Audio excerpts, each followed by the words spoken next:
कौन मित्र है, कौन बंधु है, कौन हितैषी है जो मुझको कुमार्ग पर जाते हुए देखकर समझाकर, बुझाकर, डांटकर, ज्ञान सुनाकर सतमार्ग पर ले आए, वो सच्चा मित्र है, वही सच्चा बंधु बांधव है और वही सच्चा हित चिंतक है। सोई हित बंधु मोहि भावे, जात कुमारग मार्ग लावे। कुमार्ग, कुमार्ग का मतलब होता है गलत रास्ता। गलत रास्ता का मतलब होता है गलत आदतों में, गलत व्यवहार में, गलत आचरण में, गलत खान पान में, गलत रहन सहन में यदि आपका मन बढ़ रहा है तो वहाँ से तुमको जो मोड़कर, ज्ञान देकर, एन केन प्रकारेण सही रास्ते पर ले आए। किसी को सही रास्ते पर लाना एक कठिन कार्य है। आप अपने दामाद को समझाइए, वो सही रास्ते पर आता ही नहीं। आप अपनी बहू को समझाइए, वो सही रास्ते पर आती नहीं। आप अपने भाई को डांटिए, फटकारिए, वो सही रास्ते पर आते नहीं। आप अपने पति को सही रास्ता बताओ, वो सही रास्ता पकड़ते नहीं। ये समस्या है। आप कहते हो कि अब इनको हम कैसे समझाएं, क्या समझाएं, क्या करें, हम इनसे हार गए, हमारा ज्ञान खत्म हो गया इनके आगे। और ये वहीं को वहीं खड़े, ये जरा से टस से मस नहीं हुई। ना इनका क्रोध कम हुआ, ना दारू पीना कम हुआ, ना गुस्सा कम हुई, और ना तो खुराफात कम हुई, ना गंदगी कम हुई, ना गाली गलौज कम हुआ, सब वही। अब तुम हार गए, हम हार थके, अब क्या करें। हर व्यक्ति संसार में हारा हुआ है, लेकिन घर से निकलता है तो लगता है ये महाभारत जीत कर आया है, अर्जुन है, गांडीवधारी। और बाहर कितनी ही तुम जीत हासिल कर लो, अपने घर में, अपने रिश्तेदारों में, वहाँ कहीं न कहीं बुद्धिमान से बुद्धिमान, धनवान से धनवान की हार हो जाती है। क्योंकि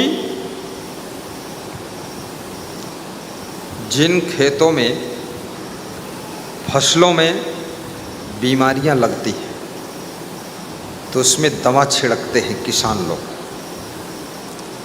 तो दवा छिड़कते छिड़कते उसी दवा में पैदा होने वाला नया कीड़ा पैदा होता है, वो दवा में भी जिंदा रहता है। तुम छिड़कते रहो, तो फिर वैज्ञानिक कोई नया रिसर्च करते हैं कि इसको मारने के लिए दूसरी दवा, तो दूसरा जब दवा आती है तो तीसरा कीड़ा पैदा होता है, वो और खतरनाक है, वो दवा में ही जिंदा रहता है।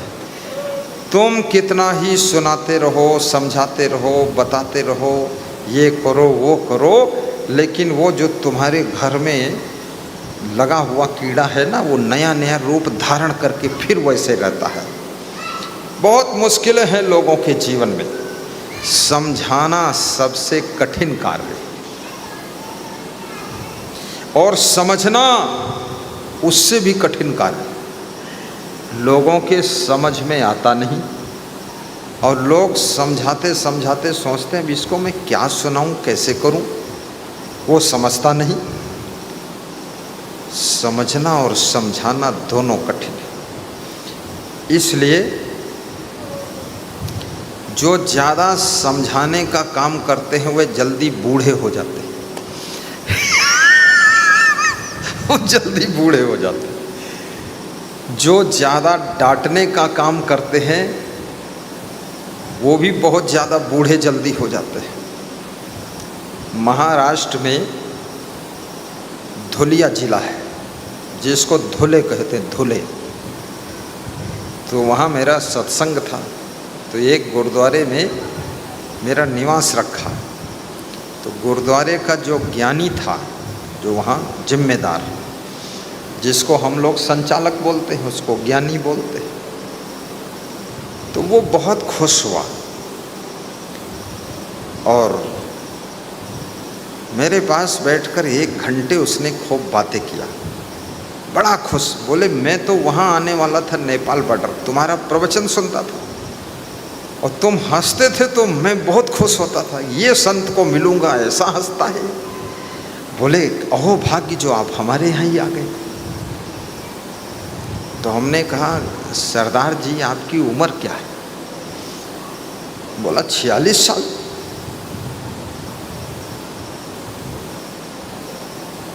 तो हमने कहा बूढ़े जैसे दिख रहे हो। बोले बूढ़े होइगे। तो हम कहने कैसे बूढ़े होइगे 46 साल की उम्र में? तो उसने मुझसे पूछा गुरुजी आपकी उम्र क्या है? तो हमने कहा मेरी भी 46 साल।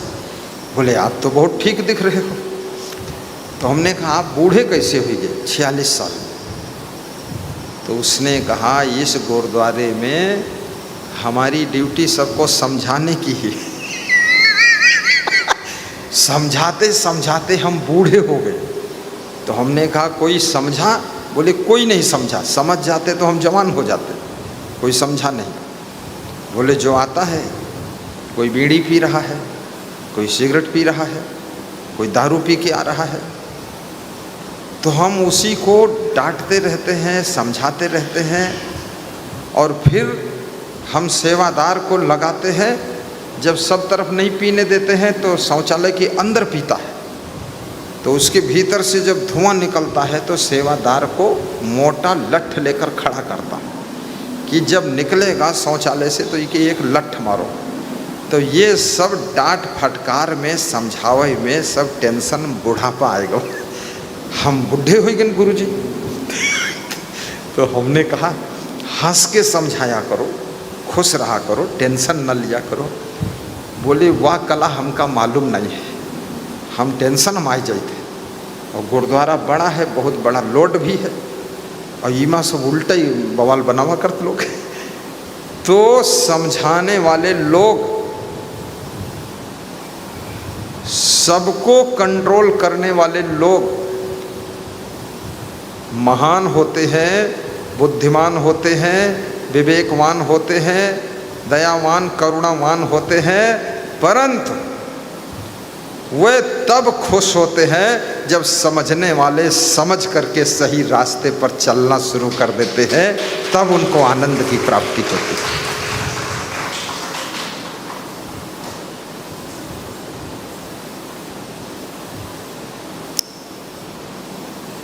सोई हित बंधु मोहि भावे, जात कुमारग मारग लावे। आपको जीवन में ऐसे बहुत कम लोग मिलेंगे जो आपको सही रास्ता बताने का प्रयास करते हो। बहुत कम लोगों को तुम्हारी जिंदगी से मतलब है, कुछ भी लेना देना नहीं है। चाहे तुम दवाई बेचो, चाहे आलू बेचो, चाहे तुम अपन घर खोदो, चाहे डबल बनाओ, कोई लेना देना नहीं है। जब तुम्हारा घर बिगड़ता है तो ईर्ष्या करने वालों को खुशी होती है, जलन करने वालों को ठंडई प्राप्त होती है कि अब जाके बर्बाद हुआ, इतने दिनों से इसकी उन्नति देख देख करके हम तंग हो गए, अब जाए जो जुड़ान है बर्बाद हो गया। तुमसे ज़्यादा किसी को कोई खास मतलब नहीं है। इस टेंशन में मत रहना कि पूरी दुनिया तुम्हारी परवाह कर रही, कोई नहीं, कोई नहीं। बस तुम्हारी परवाह करेगी तो तुम्हारी माँ, तुम्हारा पिता, तुम्हारा बेटा, तुम्हारी बेटी और तुम्हारा कौन ससुर, तुम्हारी सासू, तुम्हारी बहू, बस इतने लोगों में से परवाह कर सकते हैं। इसमें भी कट छट के कम हो जाते हैं। इसमें भी कटौती होती है, इसमें भी फिल्टर लगता है, कचरा निकलता है।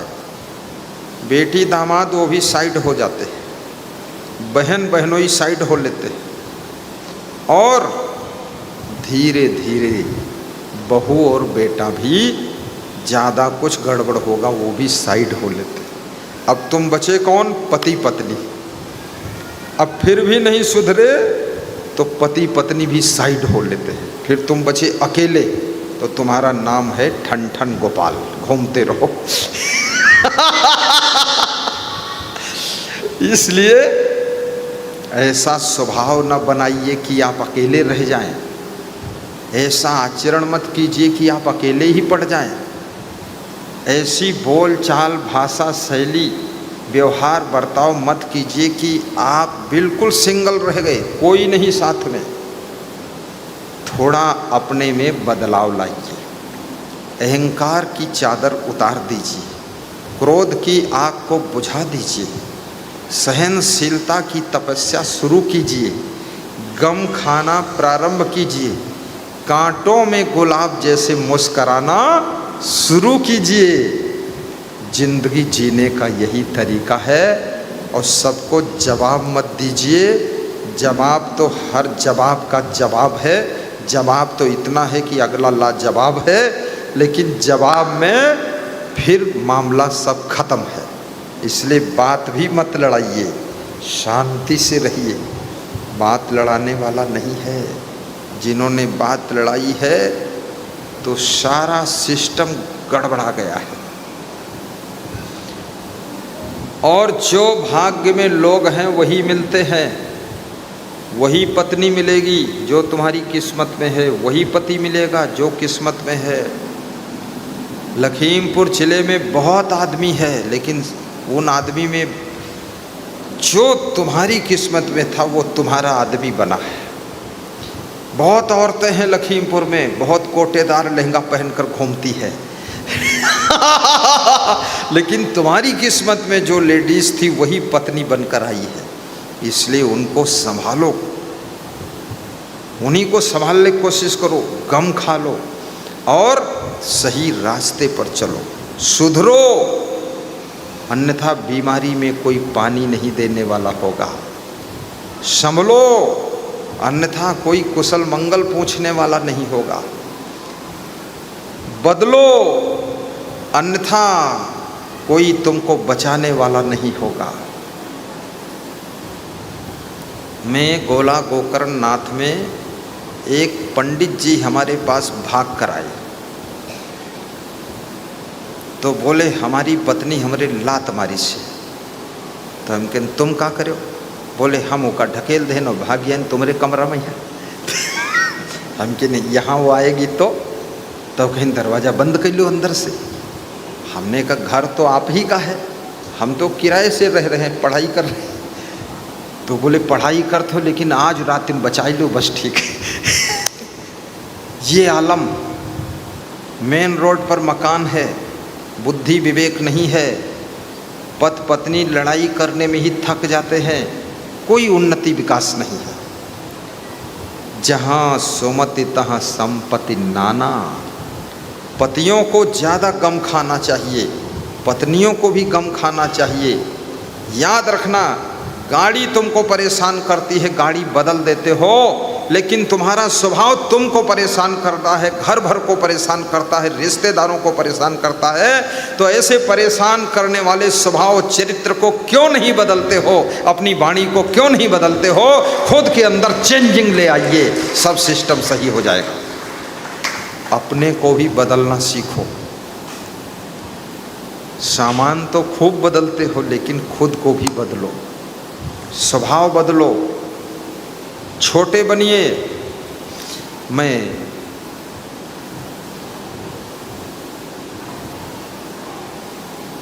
किसी गांव में सत्संग करने गया था, तो हाँ, शहडोल ज़िले में, गांव का नाम नहीं लूँगा।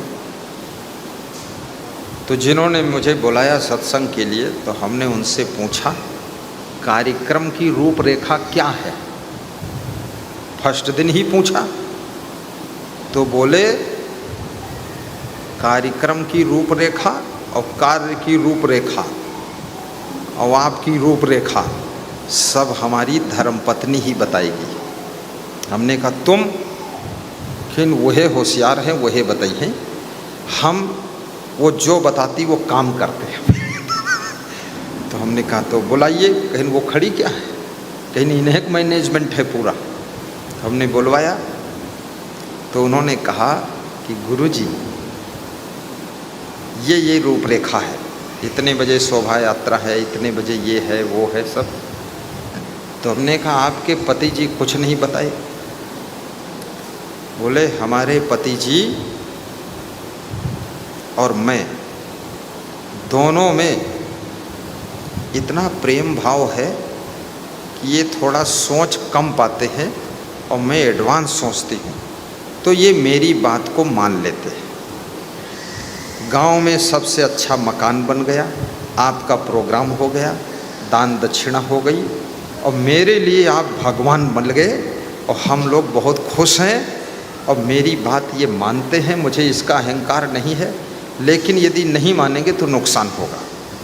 आपके घर में जो व्यक्ति बुद्धिमान है, विवेकवान है, होशियार है, डिसीजन सही है, उसकी बात खुशी से मान लो, इसमें अभिमान की गुंजाइश नहीं है, उसकी बात मानना चाहिए, सफलता मिलेगी। सोई हित बंधु मोहि भावे, जात कुमारग मार्ग लावे। आपका सच्चा मित्र वही है, सच्चा बंधु यही है, सच्चा हितैषी वही है जो आपको गलत रास्ते से मोड़कर सही रास्ते पर ले आए। अब अपनी जिंदगी में सोचिए ऐसा कौन किया है। हर आदमी का मन भटकता है, मन में न जाने क्या क्या विचार आते हैं। कभी क्रोध बहुत आता है, कभी लोभ आता है, कभी मोह आता है, कभी काम वासना बहुत आती है और कभी अहंकार बहुत आता है। लेकिन इन सब खाही खंधक से तुमको मोड़कर सही रास्ते पर बताने वाला कौन है? कौन है? कोई तो है। कौन है? जो मौन है, रास्ता बता रहा है। नंबर 1, कुछ कुछ सही रास्ता तुम्हारी माँ बताती है, कुछ कुछ सही रास्ता तुम्हारे कभी कभी पिताजी बताते हैं, कोई कोई पिता। कुछ कुछ सही रास्ता तुम्हारा बेटा भी बताता है, कोई कोई बेटा। कुछ कुछ सही रास्ता तुम्हारे सास ससुर बताते हैं।